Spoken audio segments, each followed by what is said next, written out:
Such a privilege to be with you this morning. As the announcements were being translated for me, I realized that even though I do not speak any of the heavenly languages, I do speak one of the Mennonite languages, food. When you were talking about cookies, I thought, yes, we do have something in common.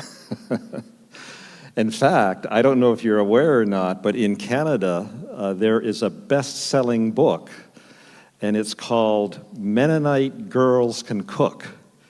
And everybody wants a copy, so go online and you can speak the language of Mennonite. I confess that I am getting older, and it really becomes evident when our family gathers together, okay? My mother is still alive. She is actually 100 today. This is her birthday, 100 years of age, so she's still alive, and she still loves Jesus. In fact, it's just amazing to visit with her. Her mind is very much just in the moment, but you start to sing an old hymn, she joins right in. You read a passage and she's memorized it, and to see her in the calmness of Jesus at 100 is an incredible blessing. But what I was saying is, my mother doesn't usually get to the family gatherings anymore, so I'm the old guy. And when our family comes together, one of the things, it doesn't happen a lot, but one of the things that does happen is that we do a lot of things together. But one of the evenings we'll say, well, let's watch a movie. I'm sure none of you do that, no? But we'll watch a movie. But then the question becomes, well, now which movie are we going to watch? And of course, they know all the new movies and all the good ones. And so they're debating amongst themselves. They can't decide. And then probably about late in the afternoon, they'll say, well, Dad, what would you like to watch? And I'll say, Fiddler on the Roof. Now, you guys probably don't know, but that is an ancient English movie. And it's about a Jewish husband in Ukraine, and times are changing. It's the turn of the last century, and he is struggling with change. I remember seeing that when I was 20 years old, and I identified with his kids. And now I watch that movie, and I identify with Dad. But it's a great movie, and they'll just look at me almost embarrassed, and they say, well, Dad, you are such a dinosaur. And I say, yes, I am. But there's one part in that movie, and because they're not here, and they can't get embarrassed, I want to just show you a little piece of it. In that movie, like I said, Tevye, the father, is really struggling with changes. And one of the biggest changes that is difficult for him is that, in the past, the papa always arranged, and he was in charge of making the marriages. He would determine who the daughter was going to marry. And he had 3 daughters that he loved dearly. But his daughters were infected with this new idea, and they wanted to marry for love. Can you imagine? And Tevye does not know what to do with this. And so where this clip comes from, and I'm just going to show it to you, he's struggling with this. He really wants his daughters to be happy, but to marry for love. And it starts his mind turning, and he and Golda have been married for 25 years, and he gets really risky, guys. I don't know what brought him to this. Maybe it was just the tenderness of his heart. But he starts to wonder, Golda, do you love me? So I want you to watch.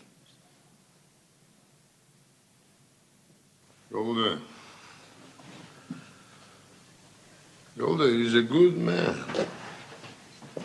I like you. He's a little crazy, but I like you. And What's more important, Huddle likes him. Huddle loves him. So what can we do? It's a new world, Golda. A new world. Love.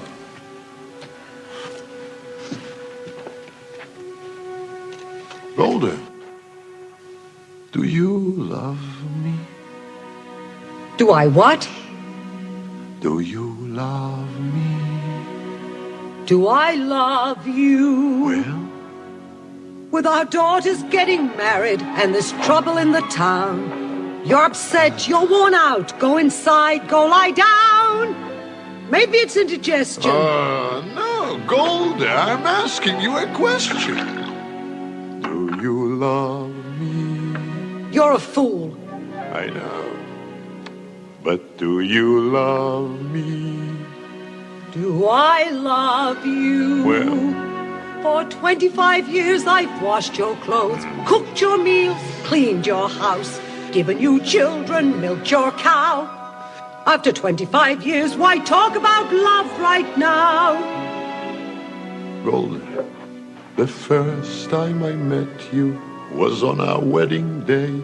I was scared. I was shy. I was nervous. So was I. But my father and my mother said we'd learn to love each other. And now I'm asking, Golda, do you love me? I'm your wife. I know. But do you love me? Do I love him? Well, For 25 years I've lived with him, fought with him, starved with him. 25 years my bed is his. If that's not love, what is? that you love me. I suppose I do. And I suppose I love you too. It doesn't change a thing, but even so, after 25 years, it's nice to know.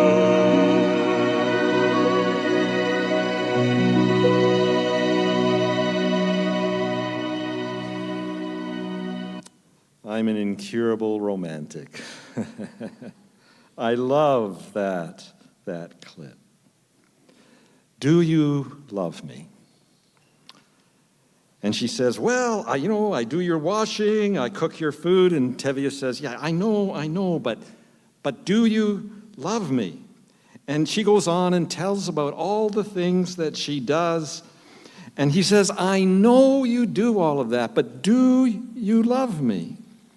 And there's a sense in which she heard his words, but she didn't hear his heart, at least to begin with. And I think it's the same with us. Often we hear God's words, but somehow in it all we miss the heart. He asks, do you love me? And we say, well, we are well organized and we go to church and we have a very wonderful worship service. He says, I know, but do you love me? Well, we have evangelistic work and we reach out to people in the community. And he says, I know, but do you love me? And we carry on and we give answers and words. And I wonder if we're not just a little bit like Golda. Are we hearing his heart? Right now, you're in a journey as a church, and your leaders have been there for quite some time, as I gather. And it is this great desire to hear from God as to what's next. That's part of why I'm here. It's not because you're in trouble. It's because you're in such a wonderful place. You're thinking, what is God saying to us? at this time? What is God saying to us? And I want to say, is it possible to really hear God? Not just the words, but the heart. To get the heart of God. That kind of raises the question, how do you hear God? There's an old hymn in English says that he walks with me and he talks with me and he tells me that I'm his own. And that's true. He does. You may be facing confusion in your personal life. You may be facing struggle. You may be facing serious times and you are wondering what God wants you to do. You may be facing wonderful. You're at the beginning of you've just finished your education. You're looking to the future and you're saying, what is God saying to me?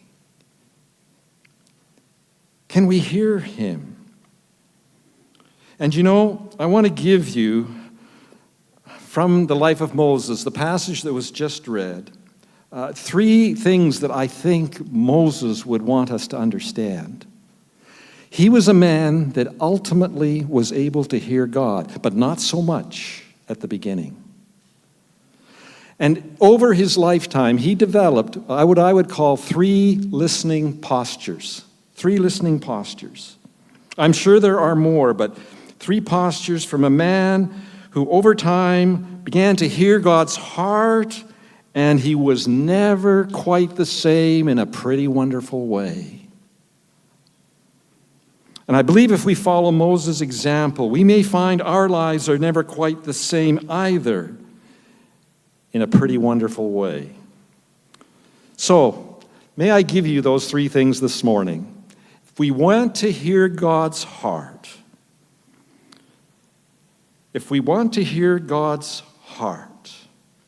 we must take the posture of surrender. Yes, the posture of surrender.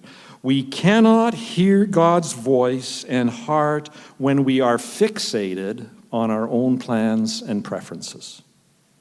God will speak, but we will not be able to hear him. And Moses, to begin with, in his early ministry, did not understand that. He didn't get that. As a smart, ambitious man, he was ready to lead the children of Israel up out of Egypt, just like God wanted him to. He understood the vision.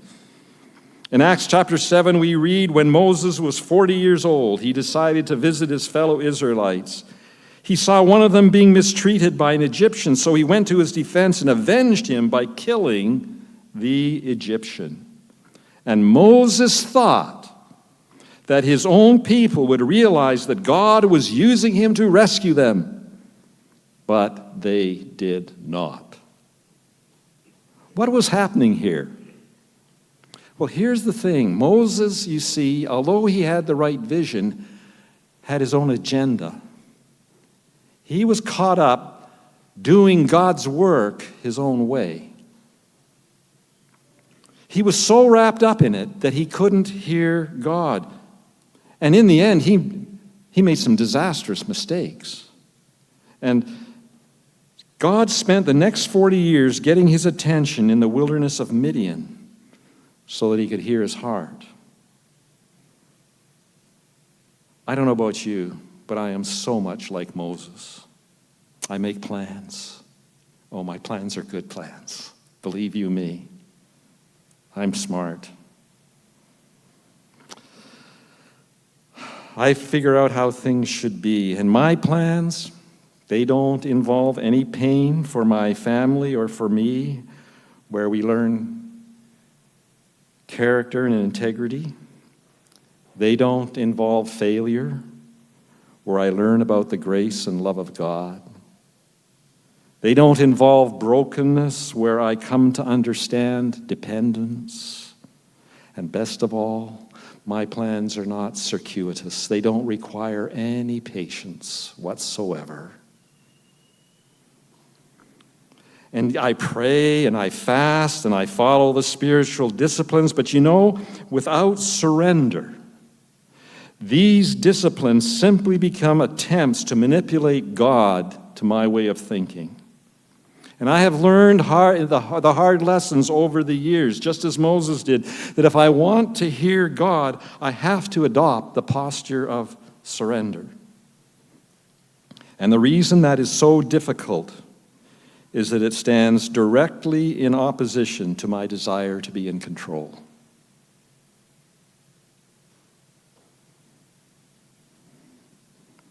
Surrender doesn't come easy to me. You call me to make a wonderful sacrifice for Jesus, I'm there, because you'll see me make the sacrifice. You ask me to take a risk for Jesus, and I'm willing. I love the adventure. But you ask me to surrender? No, thank you. I want to do it my way.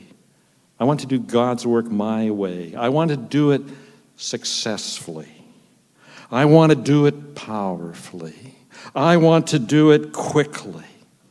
And it has taken me a lifetime to learn that the real test of true faith is not how successful I look in the eyes of the world or the church, but how surrendered I am to the Savior that I love.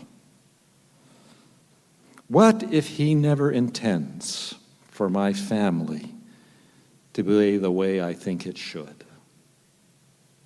What if my marriage will never quite be whole? You see, our faith is a faith in which we are called to die daily. What if He asked me to surrender my wealth like He did the rich young man in Matthew 19? You see, here's the problem. When we keep our own agendas, there is no peace. We are fighting for our own agendas. There is anxiety. We are actually quarreling with God. And I keep fighting, in prayer sometimes even, for my own way. You see, the most Christian prayer that I can ever pray is the prayer that Jesus prayed in the Garden of Gethsemane when He said, Lord, not my will, but yours be done. And it looked like failure. And the greatest block to our surrender is not our appetites and wayward desires, but our addiction to running our own lives.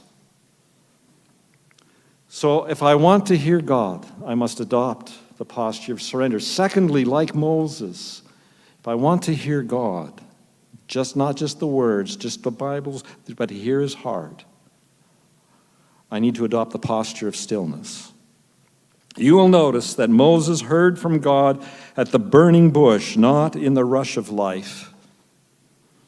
The sin I fall into is not that I shake my fist in the face of God and defy Him and say, I'm not going to do it. I wouldn't do that, not in 1,000 years, and neither would you. My sin is that I passively rebel against God by filling my life with so much noise and work and ministry and busyness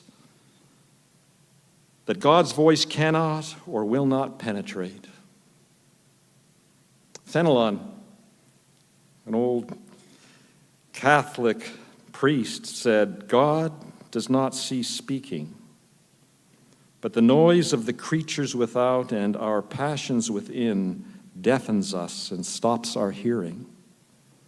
He said, we must silence ourselves to hear in the deep hush of the whole soul the ineffable voice of God. Has it ever occurred to you why God calls us to Sabbath rest and Sabbaths, and why we find it so hard to stop? I love the words of Mother Teresa. She said, we need to find God, and He cannot be found in noise and restlessness. God, she said, is the friend of silence. See how nature, trees, flowers, grass, and they grow in silence. See the stars, the moons, and sun, and how they move in silence.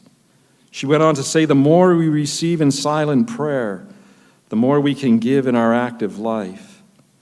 We need silence to be able to touch souls.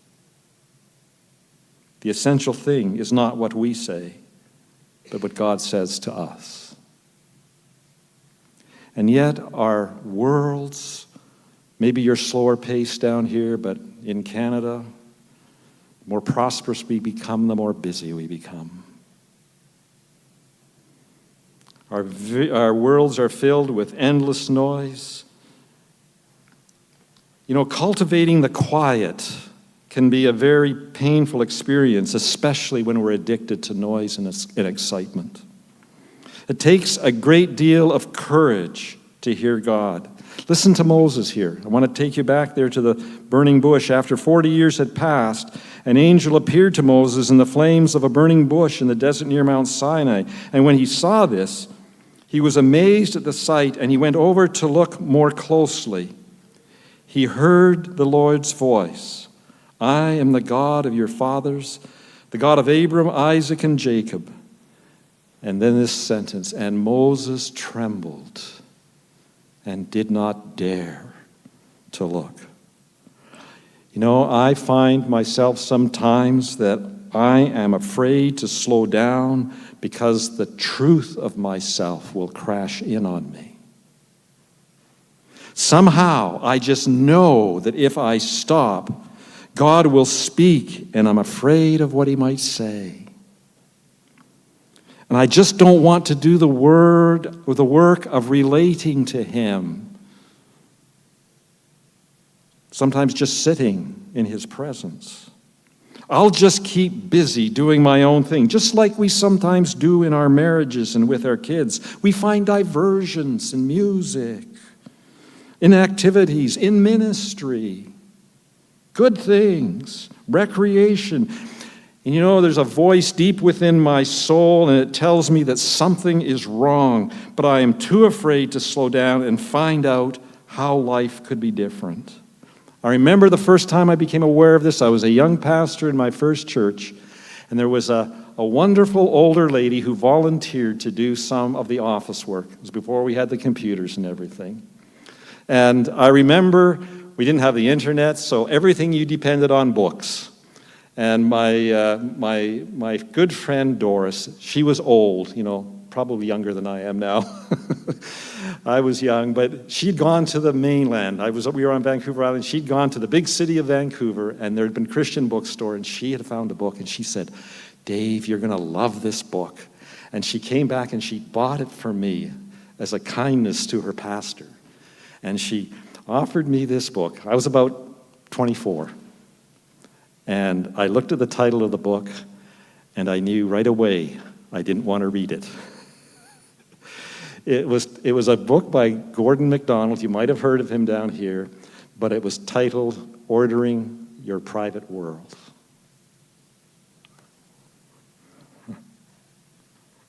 Ordering Your Private World. I put that book on my shelf.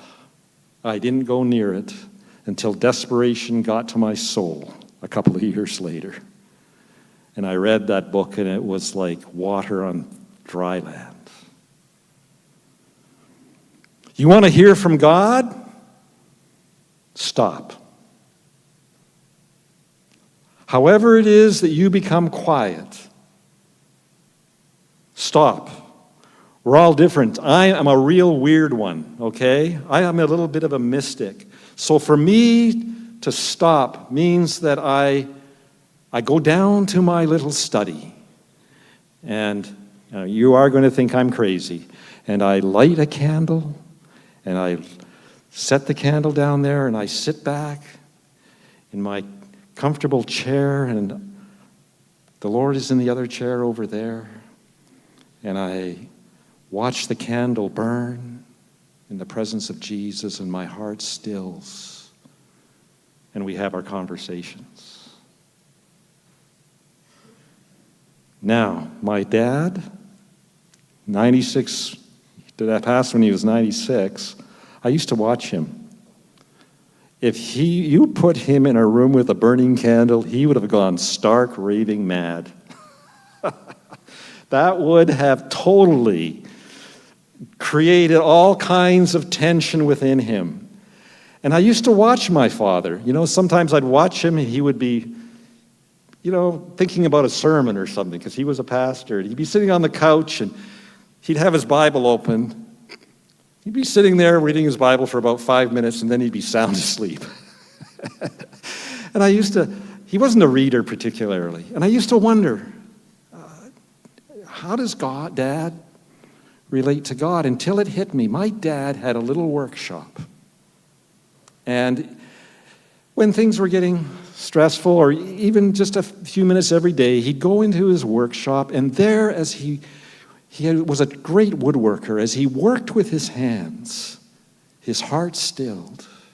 And there, as he made these shapes and created these pieces of art, his heart became still.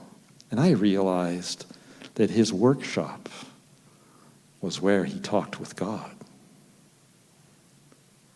And that created far more powerful preaching than all the books he didn't read. My friend Adam, I don't know about you, but for me to work with my hands, that would not still my heart. I'd be all anxious wondering if I was doing the right thing. My friend Adam, he was a pastor that I worked with. I was his first associate, and I said, Adam, you have got to have more time to be quiet with God. Thinking I knew everything. And I was a lot younger then. When I was younger, I knew a lot more than I know now. And so I said, we need to make sure that you have time to really reflect on the Word for your preaching, And I'd come in, and I'd say, where's Adam? Oh, he was here, about 10 minutes or so. And then he left. I said, well, where is he? He said, well, he's out running around Cultus Lake. He loved to jog. He loved to run out in the wilderness. And I began to realize that often what Adam would do, he'd come, fill his mind with some thoughts, from the Word of God, and then the way his heart stilled was out in the gloriousness of nature. And as he ran, his heart stilled. It was quiet inside. And as he ran, he had the conversations with God. We're all different. There are books that I have found helpful, and they're all in English, so you can forget them, or you can try and see if they're around in Spanish. But Gary Thomas did a wonderful study to help us understand the way that God has wired us differently. And the reality is that each of us will become still with Him differently. It's not a one-size-fits-all. So some of you guys who are saying, well, I'm not a student, and I can't read the Bible and pray and get really great truths out of it, that's not the point. An intellectual will become still doing that. A guy like me gets all uptight doing that. I need the Word, but that's not how I hear God. And each of us needs to find our way of becoming still so that we hear God. Now, I would be less than honest if I said this is easy. It's not. I would be a fool to say that one day you can have a life filled with diversions and the next day be still with God. A drug addict cannot expect to give up drugs without paying the price of withdrawal. And we who have been drugged by diversions cannot expect to enter the quiet without a struggle. Our souls, as Gary Thomas said, our souls will roar for diversion, the fix that saves us from the presence of God. So it takes courage. It takes courage to face these demons of our fear and of our boredom. I find they only need to show their faces, and we tend to lapse into unceasing activity just to escape them. We just don't like the feeling. But we must escape them. We must push through if we are to hear the voice of God. And here's the thing. When you do, you will find that God is more than a revealer, more than just a speaker. When we stop, yes, He may show us things that we have been unaware of, things that we need to address.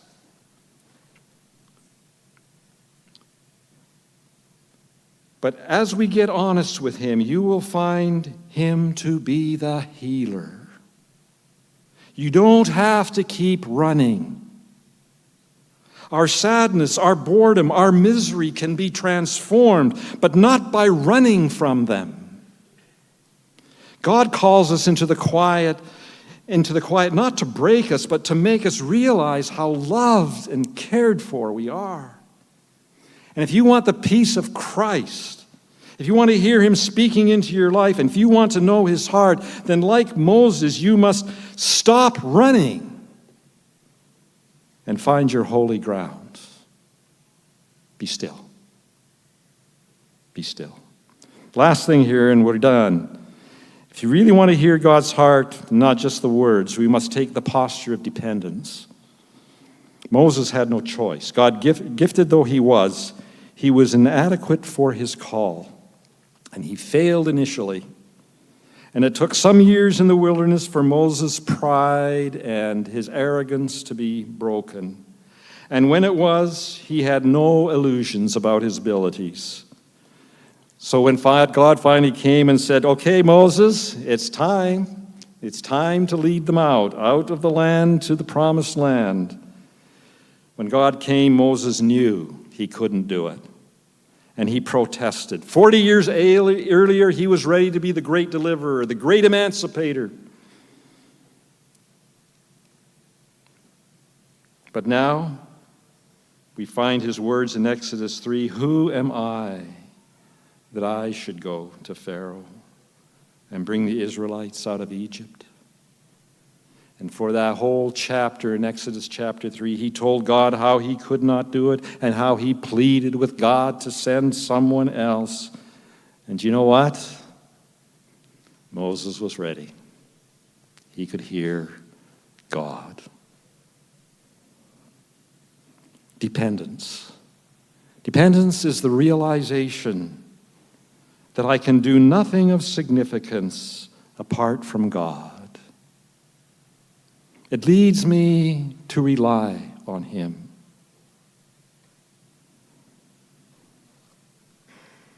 You know, when I started out as a husband and father, and I was sharing this with the men on Thursday night, I figured I knew a fair bit about what this new role was about.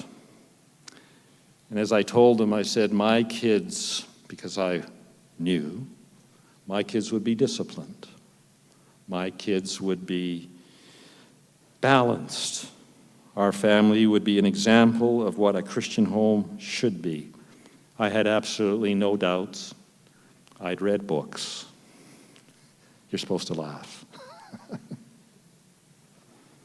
I could do it. Now, I have no doubt that God had a word for me back then as a young man. But I could not hear. And it wasn't until my family became stressed beyond belief, walking on eggshells in my presence. It wasn't until I began to understand some of the struggles that they were experiencing that were due an awful lot to the way I behaved,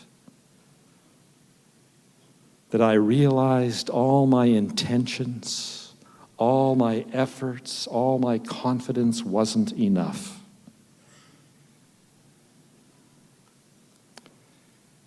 I could not do it. I couldn't. And I cried out to God like I had never cried out to him before. And I don't know about you, but it's crazy, but the older I get, the more I need him. I need him every day. I really don't know how to live without him. Dependence. You want to hear God's heart when you know you need him in those times of brokenness. You'll hear him. You'll hear him. Well, my time is up, way more than up. I don't know, perhaps the Lord is nudging you today. You're heading into a time of seeking God. I sense that from what Pastor Nikki has been saying is that you're looking to God in this time before Easter to hear him. And what a wonderful thing to do. I've actually asked one church one time to stop all their activities while they had 10 days of prayer. I wouldn't ask you to do that, but it was quite impactful. Stop. Become quiet. You see, the issue is not whether God speaks. The issue is, do you really want to hear him?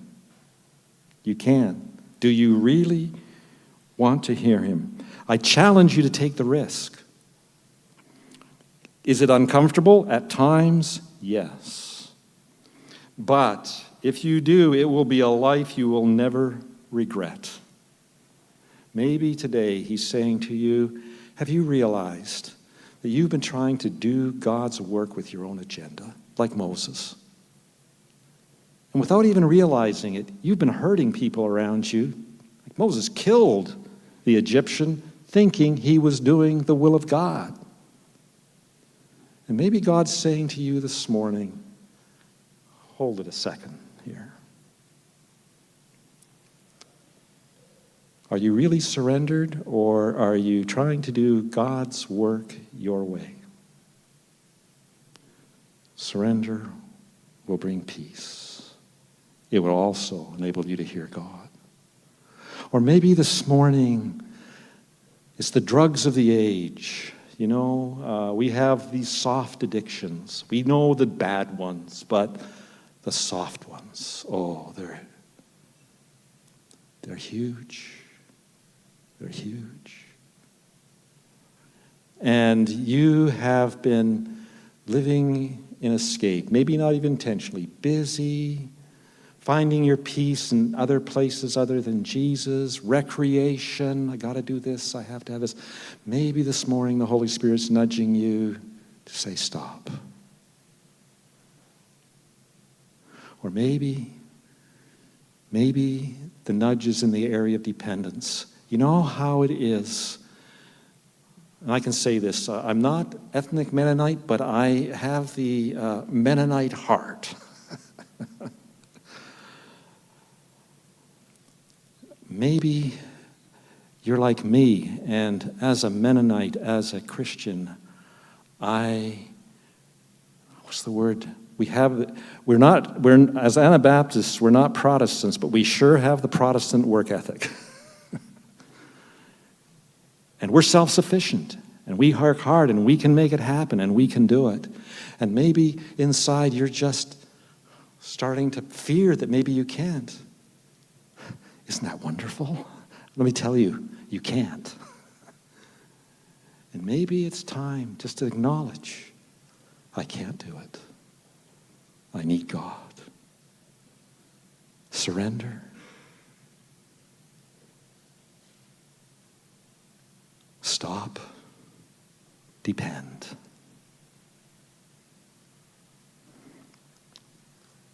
I remember, and that's why this little story I close, I remember the story of a traveler. I do not remember what book I got this from. But the author said, picture two roads, one straight road. And he said this road was like a straight freeway, a straight highway. You could look down and almost see the destination. There were no bends. At the beginning of the road, there was a clear map. Told you all the rest stops, where you could stop, where you could rest. You could see the destination. A wonderful road. But then there was another road. It was a narrow dirt road. And you couldn't see very far because it just went a few feet and then it wound off behind a copse of trees and you couldn't see anymore. And it was disappeared. And there was no map. All there was a very worn journal. And all the journal said was this: the trip is worth it. That was it. The trip is worth it. And you see, the choice is ours. We want roads that we can predict. We want roads that we can understand. We want roads, no dependence required, no surrender required, roads where we are in control. And God calls us to a road, and all he says is, trust me, it's worth it. And I would like to urge you to take that road that is far less traveled. It won't be easy, but it will be worth it. Your life may never be perfect. Don't worry, it will be in heaven. It's not all about here. But you will have a relationship with God that will sustain you, give rest to your soul, and you will never be in doubt about what he's saying to you. Amen.